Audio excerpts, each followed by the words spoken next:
Okay, so here I have a pretty special package. This supposedly contains a preview of the next generation iPad Pro, the iPad Pro 2019 4th generation, so without further ado, let's open this up and see what we have inside. Okay, so some of you might know that we've recently launched our website, ZONEofTECH.com. And here you can find more details about us, our reach, and the work that we do. And we also have a store, ZONEofTECH.com/store, on which we sell some of the items that we no longer need and use. And we've now just launched another section of our website, articles. Yes, just go to ZONEofTECH.com/articles, where we post written articles of our videos. So yeah, definitely do check it out. You can even leave comments on the articles and interact with us. So that's pretty cool. And whenever you're on the go and you just want to read some tech content rather than, watch it, you can go to ZONEofTECH.com/articles and read our stuff there. And we built all of this with Squarespace, which is also our sponsor for this video. Now, ironically, we've built a website even before Squarespace reached out to us. So yeah, I'm really happy to recommend Squarespace to anyone wanting to build their own website. They offer very easy to use tools so that literally anyone can build their own website. But what I really like about Squarespace is that you can add your own custom code and you can change your website to your own liking. Squarespace also offers an amazing customer support with a lot of help articles, so yeah, definitely do check it out. Use the link below or the coupon code ZONEofTech to get a free 14-day trial as well as 10% off for when you decide to sign up for it. Okay, so back to this. Once again, huge shout out to Sonny Dixon for sending this over.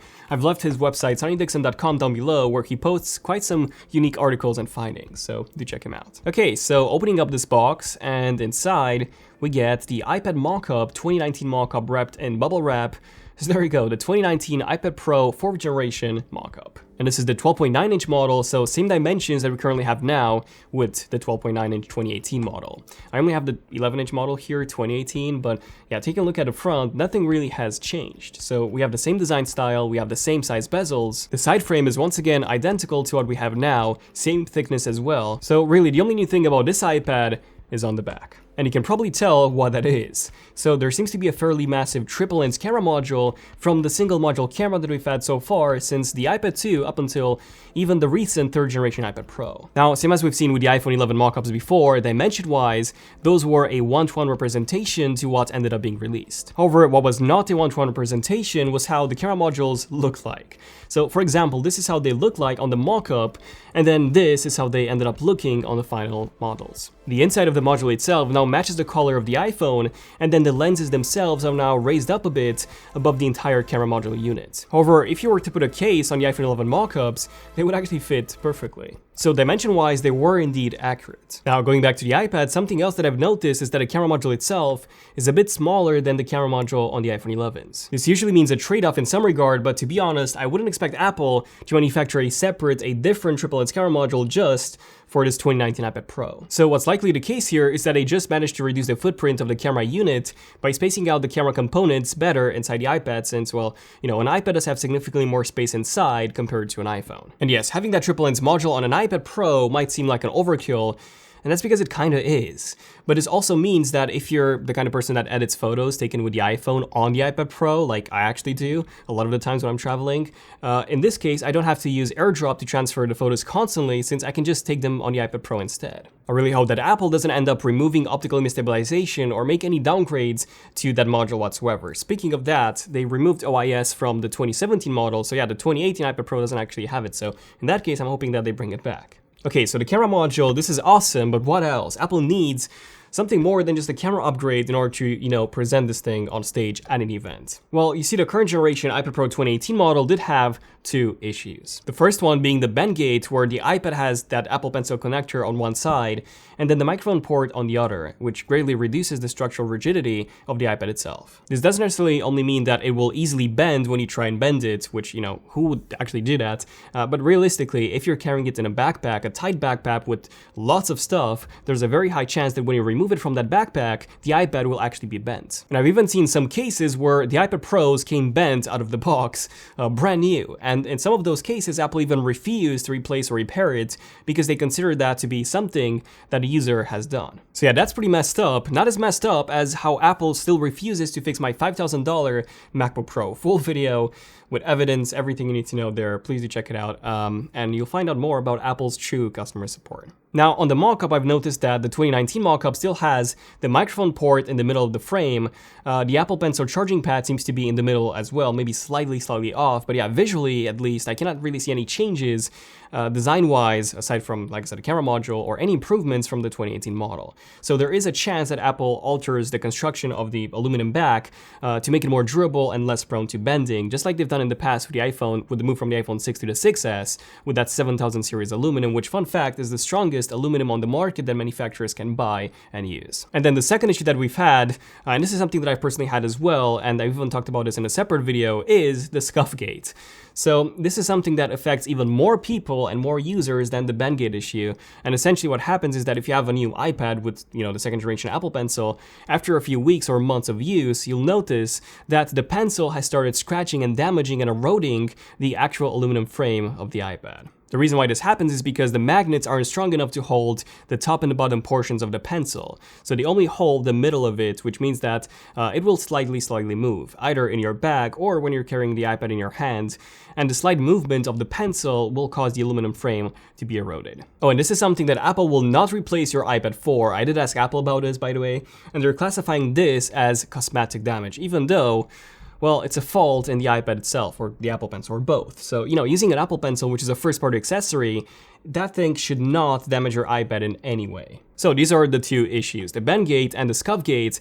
These are something that I do expect Apple to address with the next generation iPad Pro. But okay, what else? Well, probably the biggest improvement, aside from the camera module, would be the battery life. The new iPad Pro is also getting the Apple A13 processor, the A13X even, which will be Apple's most powerful mobile processor by far. For example, the 2018 iPad Pro with the Apple A12X processor, that one scored 5,106 points in single core, and 17,156 in multi-core in Geekbench 4, which is just insane. The iPhone 11 Pro Max, for example, this one with the Apple A13 processor from this year, so that one scored 5,411 points single-core wise and 13,883 multi-core, again, in Geekbench 4. So the single core is even higher than the iPad Pro 2018's, it's just that the multi-core and the compute GPU scores are lower. And this will very likely be the case again with the iPad Pro 2019. So we will be getting the Apple A13X processor, which will have an even higher single core score than the iPhone 11 Pro does, probably at around 5,700 or so, that would be my guess.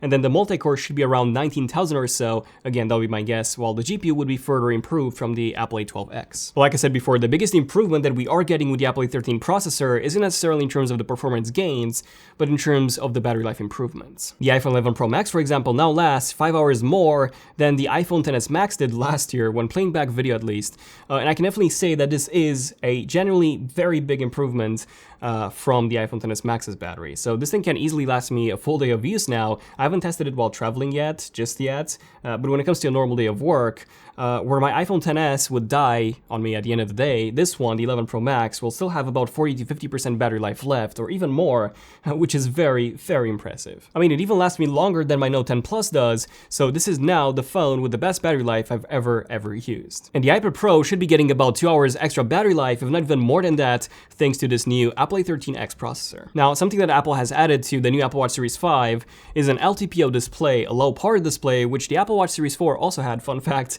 But with the Series 5, we also got a brand new display controller that can adjust the refresh rate from 60 Hz down to even 1 Hz. Now, the current generation iPad Pros already have something quite similar. So they have a ProMotion display, which can also adjust the refresh rate from 120 Hz down to 24 Hz, depending on the content that you're watching. However, it cannot go lower than 24 Hz. So yeah, Apple could implement the same display technology and the new display controller from the Apple Watch Series 5 onto this new iPad and go as low as 1 Hz in terms of the refresh rate, which should improve battery life as well thanks to that. Now, with the iPhone 11 Pros, we still have 4 GB of RAM, unfortunately, and I know that some of you will say that, oh, iOS doesn't need more than 4 GB because it's very well optimized, and that is true. However, my Note 10 Plus, which has 12 GB of RAM, can keep significantly more apps open in the background compared to my iPhone 11 Pro Max, which does have to reload certain apps quite often. You'll see what I mean once we do the ultimate speed test, which is coming out this week, by the way, so definitely subscribe, hit the bell icon if you want to see that video as soon as it comes out. So with the iPad Pro 2019, I'm personally expecting 6 GB of RAM as standard, just like we had in 2018 with the 1 TB models. We had 4 GB of RAM on the other ones and 6 on the 1 TB models. Okay, that's cool, but so far it's looking like a fairly small small upgrade from the 2018 model, which is true. So the thing that I want to see the most on an iPad is an OLED display. You know, the same Super Retina XDR display that we have on the iPhone 11 Pros, that will look insane on a bigger display like an iPad's display. But don't get your hopes too high for 2019. And that's because we had a new report from Ming-Chi Kuo yesterday who claims that Apple will be releasing mini LED displays for the iPad and the MacBook Pros in 2020 and 2021. Now, mini LED should not be confused to micro LED, which is a different technology. So micro LED, this is the next display innovation after OLED. Micro LED is the future of displays, but it won't be coming out until a few years from now. Mini LEDs is simply an LCD panel that uses mini LEDs, small LEDs for the backlight, so that we have more local dimming zones. So this is something that Apple already uses on that Pro XDR display for the Mac Pro, and that one, for example, uses 576 full array local dimming zones. So yeah, mini LED is basically in between LCD and OLED. So it's an LCD technology with a lot of dimming zones, so you can still get the black levels and high brightness.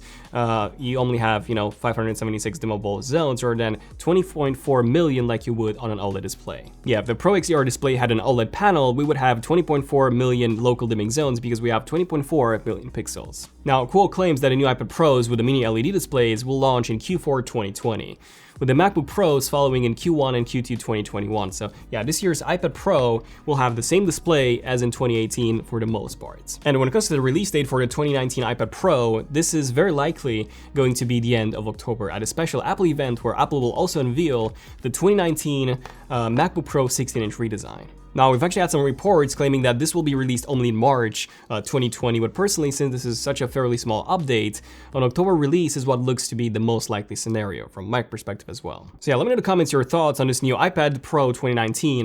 The triple lens camera module is really the only noticeable upgrade that we are getting, kinda.